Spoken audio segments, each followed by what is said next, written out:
আরো শক্তিশালী একাদশ নিয়ে কলম্বিয়ার বিপক্ষে মাঠে নামছে আর্জেন্টিনা। প্রতিপক্ষকে গোল বন্যায় ভাসাতে একদিন পর আগের চেয়েও শক্তিশালী হয়ে নামবে বিশ্ব চ্যাম্পিয়নরা।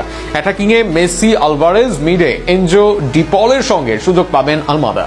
আগামীকাল কলম্বিয়ার বিপক্ষে ম্যাচ ও সম্ভাব্য একাদশ নিয়ে বিস্তারিত থাকছে প্রতিবেদনে।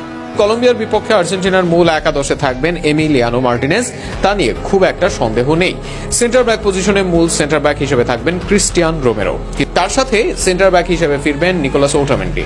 দলে অনেক নতুন নাম আসলেও অভিজ্ঞতা ও পারফরমেন্সের বিচারে দলের সুযোগ পাবেন এই সেন্টার ব্যাক। লেফট ব্যাক পজিশনে নিকোলাস টেগলাফিকো থাকবেন দলে, দিকে রাইট ব্যাক পজিশনে থাকবেন নাহুয়েল মলিনা।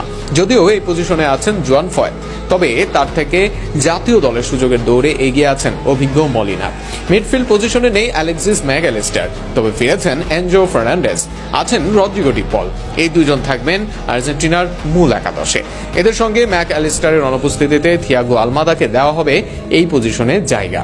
আক্রমণ ভাগে লিওনেল মেসি ফিরেছেন, রাইট উইংয়ে দেখা যাবে এই আর্জেন্টাইন সুপারস্টারকে। আক্রমণ ভাগের নেতৃত্ব দিবেন এলএম10। ক্লাবে ও জাতীয় দলে ফর্মে থাকা হুলিয়ান আলভারেজকে রাখবেন কোচ স্ক্যালোনি। সেক্ষেত্রে নিকোলাস গঞ্জালেসকে একাদশে রাখতে পারেন তিনি। লাল কার্ডের কারণে গত 2 ম্যাচ খেলতে পারেননি তিনি। সুযোগের অপেক্ষায় থেকে বেঞ্চ থেকে নামতে পারেন লাউতারো। 11 তারিখ ভোর 6টায় মাঠে নামবে দল দুটি।